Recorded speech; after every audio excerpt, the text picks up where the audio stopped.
The being behind me said, "You have to go back. Your father wants you to stay." When I heard that, I knew right. Jason Hale didn't expect to die that day. One moment he was hiking through the Idaho backwoods, the next he was collapsing in agony from a venomous bite no one could identify. As doctors scrambled to save his life, Jason slipped into darkness, and woke in a place beyond time, flooded with light, energy, and impossible truths. What he saw and heard on the other side would not only defy logic, but change everything he believed about life, death, and why we're here. Hold on a minute, if you have not subscribed to our channel, do well to subscribe, like, comment and share videos of this channel, and don't forget to turn on the notification bell. My name is Jason Hale. I'm 38 years old, and I work as a paramedic in Boise, Idaho.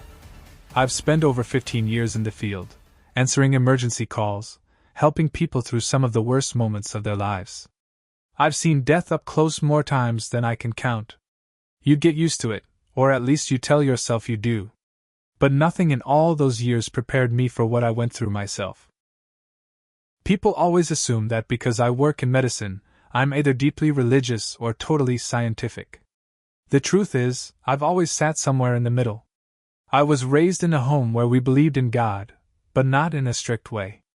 Church on holidays, a few prayers here and there. As I got older, I stayed curious about spiritual things, but I also leaned toward logic. I liked facts. I needed proof. Still, deep down, I always believed there might be more than what we can see. I never thought I'd be the one telling this kind of story. Honestly, if someone had told me what I'm about to tell you, I don't know if I'd have believed them. Maybe I would have smiled politely and moved on. But after what happened to me, I can't deny it. And it all started with something so small, so easy to overlook, a bite. It happened late one summer evening. I had just come home from a long shift. It has been one of those grueling days where you question why you're in this line of work. I remember sitting on the porch, drinking water, trying to unwind. That's when I noticed a sharp sting on the back of my leg. At first, I thought it was nothing, maybe a mosquito or something minor. I brushed it off and didn't think much of it. Over the next couple of days, I started feeling strange. I was tired all the time, sweating even when I wasn't doing anything. My heart would race for no reason. I had these weird red spots near the bite. I went to urgent care, and they gave me antibiotics, thinking it was an infection. But nothing helped. It just kept getting worse. Eventually, I collapsed at home. I barely remember calling 911. The next thing I knew, I was in the hospital. They told me I had likely been bitten by something poisonous, maybe a spider. The damage had spread, and I needed surgery. I said yes, of course. What else do you say when someone tells you they can try to save your life? What happened next changed me forever. I still don't have all the words for it. But I remember it clearly. All of it. It happened on a weekend hike just outside Boise. I had the day off and decided to clear my head with some time in the foothills.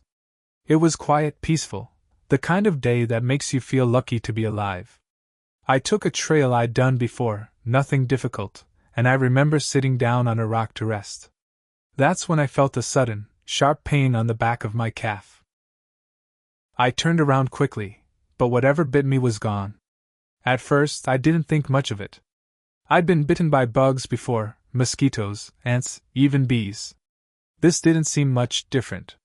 It stung, but it wasn't unbearable. Over the next several hours, things changed fast. I started to feel lightheaded and sweaty. My leg aches and feels hot to the touch. By the time I got home, I could barely put weight on it. I tried resting, drinking fluids, taking some ibuprofen, basic first aid stuff. But nothing helped. By the next morning, my entire leg was swollen and red. I had chills, nausea, and I couldn't keep anything down. At that point, I knew I was in trouble. I've seen enough patients to recognize the signs when the body is under attack. I tried to stay calm, but I was scared. There's something especially unnerving about feeling your body shut down and not knowing why.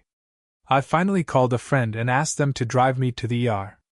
The emergency room was busy, as always. I was taken in for tests, blood work, scans, everything. The doctors weren't sure exactly what had bitten me, but based on the swelling and how quickly my condition was deteriorating, they suspected some type of venom. Possibly a spider or even a rare insect. They started antibiotics and fluids immediately, but the infection kept spreading. By that evening, a doctor came in and sat by my bed. She looked serious, not panicked, but not casual either. She explained that the venom, or whatever it was attacking tissue in my leg. If they didn't operate soon, it could spread further, possibly reach my bloodstream or organs. The words hit me hard. We need to remove the infected tissue, or you could die. I've had to give patients hard news like that before. I never imagined I'd be on the other end of it. I felt cold all over, even though I was sweating. My thoughts raced. What if I didn't wake up? What if something went wrong during surgery? But deep down, I knew I didn't have a choice. I looked at the doctor, took a breath, and said, "Do what you need to do." I signed the consent forms with a shaky hand. As they wheeled me toward the operating room, I said a silent prayer, not because I was religious, but because I didn't know what else to do. As they rolled me into the operating room, the lights above passed by in a blur. I could hear the steady beep of machines and the soft murmur of nurses and doctors prepping for surgery. Someone placed a mask over my face and asked me to count backward from 10. I remember getting to 7, maybe 6, and then everything went dark. But it wasn't just sleep. It felt different. At first, it was like floating in a thick, quiet blackness. Not scary, more like being wrapped in a warm, heavy blanket. I couldn't feel my body. There was no pain, no noise. Just stillness. Then, slowly, I became aware of something strange. I wasn't dreaming. I was aware. I was conscious. But not in the way I was used to. I couldn't see in the normal sense, but I knew I was still there. Suddenly, I felt myself rising, like I was being pulled upward, lightly, like a feather in a breeze. Then I saw the operating room. I saw the table. I saw my body. And I saw the doctors working on it. It didn't make sense. I wasn't supposed to be able to see anything. But I was floating above the scene, calm, detached. I could see my face, pale and still. I could see the surgeons moving quickly, nurses handing tools. It was all so clear. More real than anything I'd ever seen before. The colors, the sounds, the details, they were sharp, vivid, almost glowing. That's when it hit me. I wasn't in my body anymore. And somehow, that didn't scare me. I didn't panic. I felt peaceful. Like I had stepped out of a heavy coat I didn't know I'd been wearing. The pain was gone. The fear was gone. All the stress and worry I'd carried for years had vanished. There was only this lightness, this strange sense of freedom. Something had changed. Something big. I didn't know where I was or what was happening, but I knew, without a doubt, that I wasn't dreaming, and I wasn't alive in the way I used to be.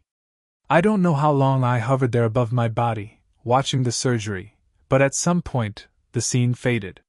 Not like a screen turning off, more like the way a memory softens and slips into the back of your mind. Something was pulling me.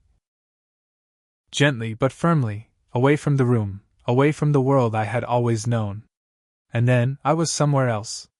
It's hard to explain, because the place didn't follow the rules of Earth. There was no sky, no ground, no sun or moon. But I could see. Somehow. The whole place was glowing, soft, golden, and endless, like being inside a living ocean of light. The light moved, breathed, shimmered. It wasn't just around me. It was in me, through me. And it wasn't just light. It had emotion, thought, memory. It was alive. There were others there, too. Not in human form, not like walking people, but as shapes, outlines, or streams of energy. Souls. I knew instantly that they were people. Beings. Each one had its own feeling, its own presence, and I could sense them as clearly as if we were speaking. But we weren't using words.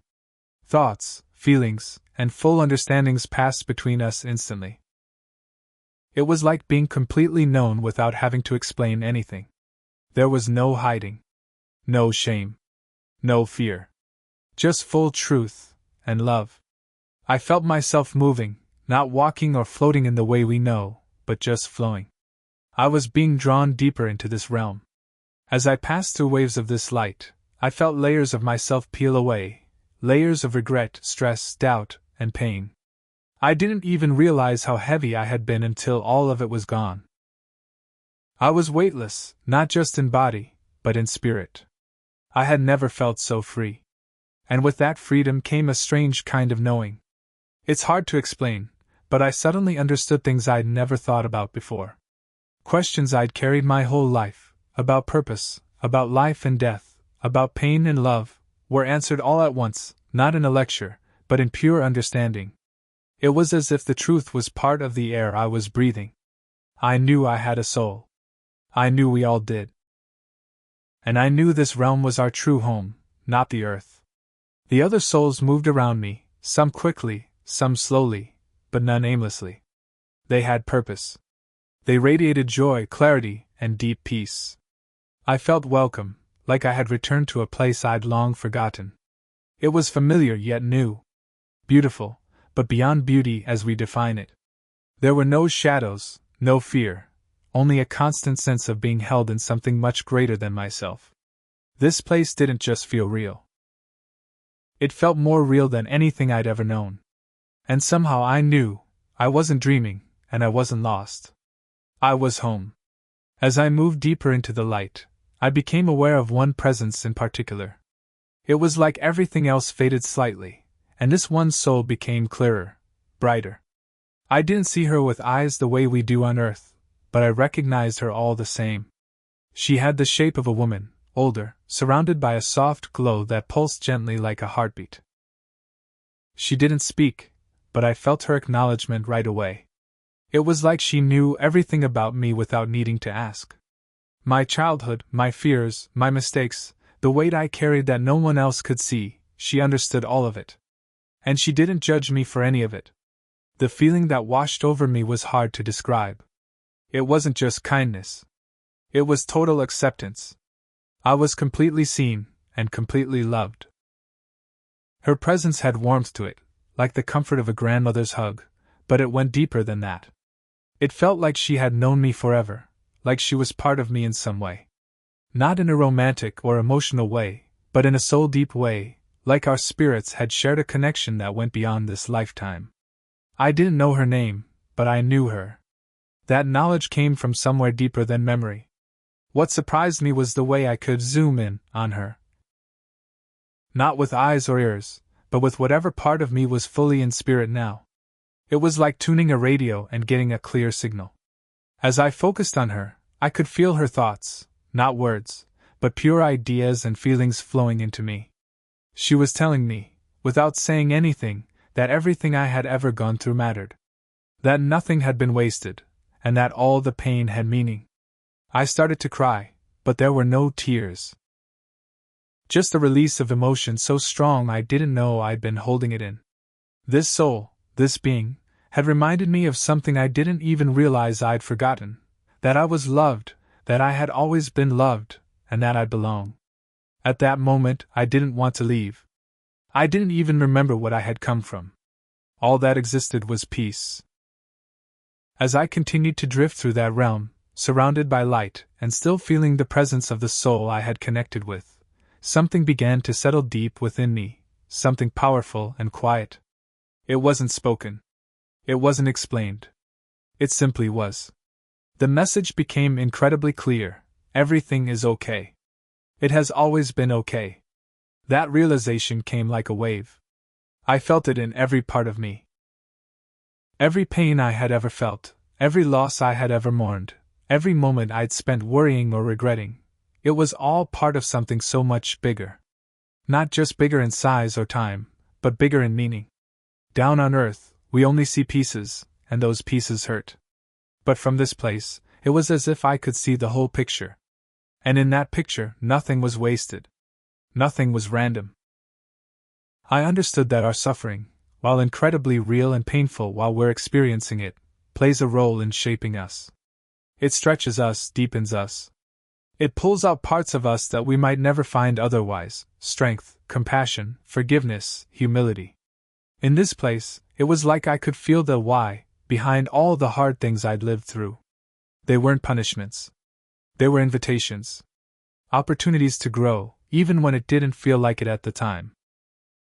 I thought about my job, my relationships, the things I'd done and left undone. And I realized that even the moments I'd considered failures or wasted time had somehow mattered. They had added texture to my life. They had taught me, or someone else, something.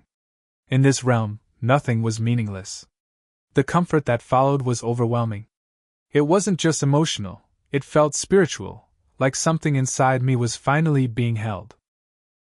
I had spent so much of my life quietly wondering if I was doing it right. If I had messed things up too badly. But here, that fear vanished. Not because I was perfect, but because I was known, flaws and all, and still completely accepted. I felt a kind of humility too. Because in that place, you realize how small you are in the grand design, and how incredibly loved you are anyway. There's a plan, but it's not cold or rigid. It's alive and full of mercy. And while we can't fully understand it from Earth, that doesn't make it any less real. Everything has a purpose. Even the pain. As that feeling of peace and understanding wrapped around me, something unexpected happened. I started to think about home.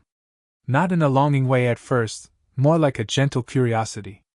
I wondered what was going on back on Earth, if anyone knew what had happened to me, if they were worried. Almost instantly, I felt myself moving, not walking, not floating, but shifting. The bright, warm realm faded around me like mist, and I began to recognize walls, chairs, lights. I was in a hospital waiting room. At first, it was disorienting. Everything looked the same but also different, brighter, sharper, almost glowing at the edges. Time didn't feel quite normal there. I turned and saw my wife, Emily, sitting in one of the plastic chairs, her hands gripping a paper cup of coffee she wasn't drinking. She looked pale and tired, like she'd been crying but was holding it together for the sake of everyone else. Beside her was my Aunt Janice, quietly praying, her fingers tracing a small cross on a chain. The sight hit me hard. Not just emotionally, I could feel their love, their fear. It was pouring off them like heat. I didn't hear their voices in the usual way, but their thoughts and emotions were somehow reaching me. I could sense Emily wondering if I'd wake up, if she'd get to tell me all the things she didn't say that morning when I left for the hike. I wanted so badly to answer her. To tell her I was okay. That I wasn't gone. I tried to speak. I tried to touch her, even just to let her know I was there. But my hands passed through everything, and no sound came out of my mouth. It was frustrating at first. I was right there, but separated by a veil I couldn't lift. Then, for just a moment, Emily shivered and looked around. Her eyes moved across the room and paused in the empty space where I stood. A part of me hoped she felt me, even if she didn't understand what it was. That experience, seeing the people I love and feeling their pain while not being able to reach them, was both heartbreaking and strangely beautiful. I realized then that love doesn't stop at the edge of life. It reaches across whatever divides us. I wasn't gone. I was just somewhere else for a time. In that quiet, glowing space of the hospital waiting room, I felt an intense pull toward Emily, not just out of love, but as if my very being was tied to hers. I couldn't speak with my mouth, but I discovered something deeper, soul-to-soul communication. It wasn't like talking. It was more like sharing, images, feelings, whole thoughts wrapped in a single moment. I focused everything I had on her.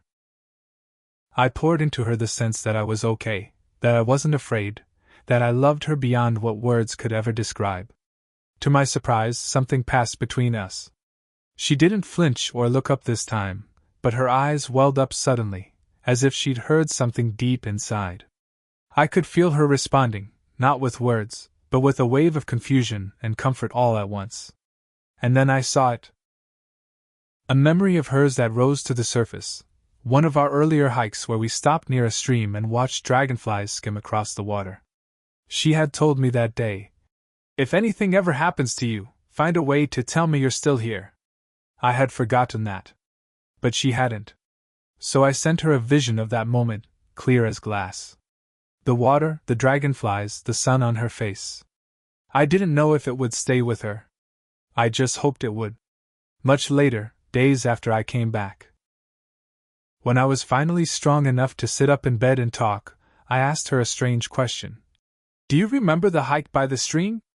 With the dragonflies? Her face changed instantly. She froze, staring at me like I'd grown another head. How do you know that? She asked quietly. I thought about that moment while I was in the waiting room. I don't even think I've ever mentioned it to anyone, not in years. I told her what I'd seen. Her coffee cup. Her eyes. Her thoughts. Emily started to cry. Not in fear. Not in sadness. It was like a dam broke inside her. You were really there? She whispered. I felt something, but I thought I was just making it up. I nodded, overwhelmed. We didn't need to say much more. That moment spoke for itself. That one shared experience, profound and impossible to explain, became a turning point for us. Not just as a couple, but as people. It changed the way we looked at the world. For me, it confirmed beyond a doubt that our souls speak louder than our voices ever could. And for Emily, it meant she hadn't imagined it. That love and memory can bridge even death itself. The peace of that place was unlike anything I'd ever known. There was no fear, no pressure, no sense of time rushing past. It was as if every moment stretched into forever, and yet nothing felt slow. It just was calm, vast, and full. I remember drifting in that state, still deeply connected to Emily and everything I'd witnessed, but also beginning to feel distant from it all. There was a pull, not just physical, but spiritual. A tug in both directions. Part of me wanted to stay in that light, in that endless calm. But another part of me was starting to feel the weight of the life I'd left behind. I didn't see a figure, but I sensed something, like a presence, enormous and gentle all at once. It didn't speak in words, but I knew what it was saying. You can stay, but you won't be finished. That hit me hard. I thought of Emily. I thought of my younger brother Caleb. My parents. I saw flashes of their lives without me, gaps I would leave behind, not just in birthdays or dinners, but in deeper ways. The times they would need comfort, or support, or just someone to remind them they weren't alone. I felt the weight of all that. Then came a moment of stillness, and I heard a thought, so clearly that it echoed inside me. It's not your time. And with that came understanding. I wasn't being forced to go back. I was being trusted to make the choice. But deep down, I knew what had to happen. As tempting as it was to remain in that peace, I couldn't walk away from what I was meant to finish. There wasn't a dramatic goodbye or farewell. It was just a quiet acceptance. A deep breath in the soul. And then I let go of the light. The moment I chose to return, it felt like everything folded inward. That weightless feeling began to slip away, and something heavier took its place. My body, my life, the pain. But even as I left that realm behind, I carried with me a strange sense of strength. I wasn't the same person anymore. I had seen too much. And now I knew death wasn't an end. It was a doorway. But mine hadn't opened fully, not yet. Coming back was not gentle. I had imagined it might be like waking from a deep sleep, peaceful and slow. But it was more like being shoved into a tight, cold space after drifting free in endless warmth. The very first thing I noticed was how heavy everything felt. My body, my chest, my arms, it was like wearing a wet coat made of lead. The light was unbearable. Sharp, clinical, wrong. I tried to open my eyes, but even a sliver of light felt like someone shining a flashlight directly into my skull. The sounds were louder than they should have been. Beeping machines, shuffling feet, the low murmur of voices. I couldn't make out words, just noise, jumbled and too close. Then, just like that, I was awake, fully conscious, far too early. I gasped and sat up in the recovery room, which immediately sent a nurse running toward me. Jason, you need to lie back. You're not ready yet. I heard her say, but her voice echoed, like it was coming from two directions at once, one in my ears, the other in my chest. I looked around wildly. The walls were trembling with energy, like heat waves over asphalt. I could see shapes, outlines, people, maybe, but also flickers of something else. Movement that didn't match the physical world. It was like I still had my soul eyes open. Everything was more than it should be. I could feel emotions radiating off the people around me. Worry from the nurse, calm from a man I hadn't noticed standing near the door, though when I blinked, he was gone. I don't know if he was ever really there. Everything was wrong and too much. My limbs didn't feel like mine. My fingers wouldn't move properly. I tried to speak, but my tongue felt thick and unfamiliar. It was as if I'd been away from my body for years, not hours, and now I had to learn how to wear it again. I faded in and out over the next hour.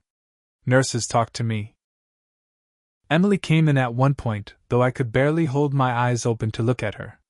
Through the blur, I could still see flickers around her, a soft light, an outline. I didn't know what it meant, but I wasn't afraid of it. Even in the confusion and discomfort, I knew this much: I was back. And I had brought something with me. While I was still in that in-between state, half here, half somewhere else, the veil hadn't fully closed. I couldn't tell if I was dreaming, hallucinating, or still touching something beyond the world, but I knew what I was experiencing was real. Not in the way we usually think of real, physical and provable, but in the way that matters deep down, where instinct speaks louder than logic. It started with a presence I immediately recognized, though I hadn't seen her in almost 20 years. My grandmother, Margaret. She looked just like I remembered from my childhood. Soft eyes, strong jaw, hair swept up the way she always wore it on Sunday mornings. She didn't move toward me so much as appear, like she'd always been there, just waiting for me to be able to see her. She smiled, not with her face, but with something deeper.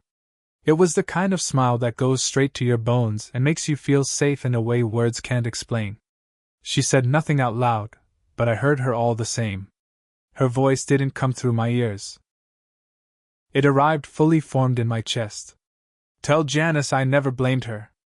And she needs to stop carrying guilt that was never hers to hold. I didn't fully understand the message, but I knew it mattered.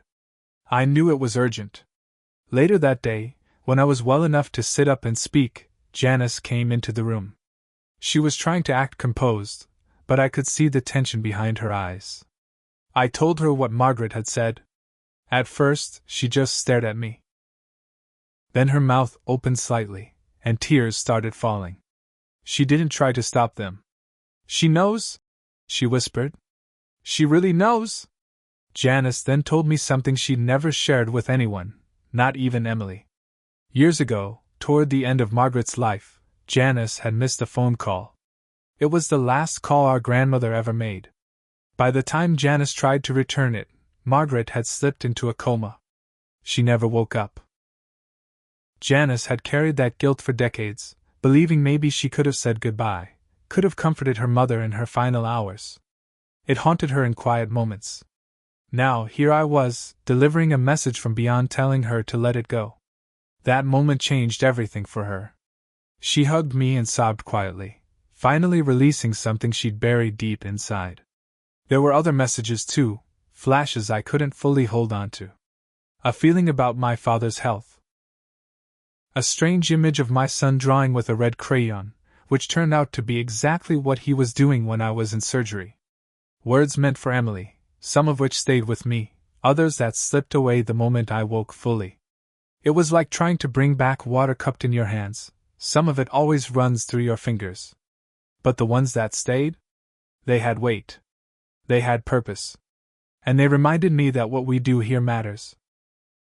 That we are never really alone, even when we think we are. And that love, real, soul-level love, never disappears. Since coming back, my life hasn't looked all that different from the outside. I still live in Boise. I still put on my paramedic uniform and ride in the back of an ambulance. I still go grocery shopping on Sundays, get frustrated in traffic, and forget to answer text messages. But inside? Inside, everything is different. The peace I felt in that other realm never completely left me. There's a quiet knowing that hums beneath the surface of everything I do. I can't explain it, and I don't try to anymore. I just live with it, like a lantern inside me that doesn't go out, no matter how dark it gets. Before this happened, I was open-minded but skeptical. I'd always believed there might be something after death, but I didn't spend a lot of time thinking about it. Like most people, I avoided the topic unless I had to face it, on the job, or when someone I loved passed away. Now, I no longer see death as an ending. It's not even a mystery to me anymore. It's a doorway. A return. Grief still hurts, of course it does. I've lost friends and seen heartbreak up close in emergency rooms and roadside accidents. But now, when I'm holding someone's hand while they cry, I don't just offer medical support. I offer presence. I carry with me the deep certainty that there's more. That love stretches far beyond the last breath. My relationships have changed too. I listen more. I forgive faster. I laugh easier. I don't rush through conversations with my son or tune out when Emily talks about her day. I'm here now, really here, because I know how precious this moment is, and how fleeting. There are still days when I get discouraged, or feel overwhelmed, or frustrated. This experience didn't turn me into a saint. But it did soften something in me. It made me braver.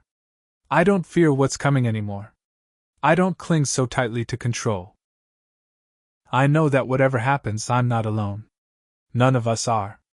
And that message, that quiet truth whispered in the space between life and death, has become my foundation. I know now, beyond all doubt, that everything is going to be okay.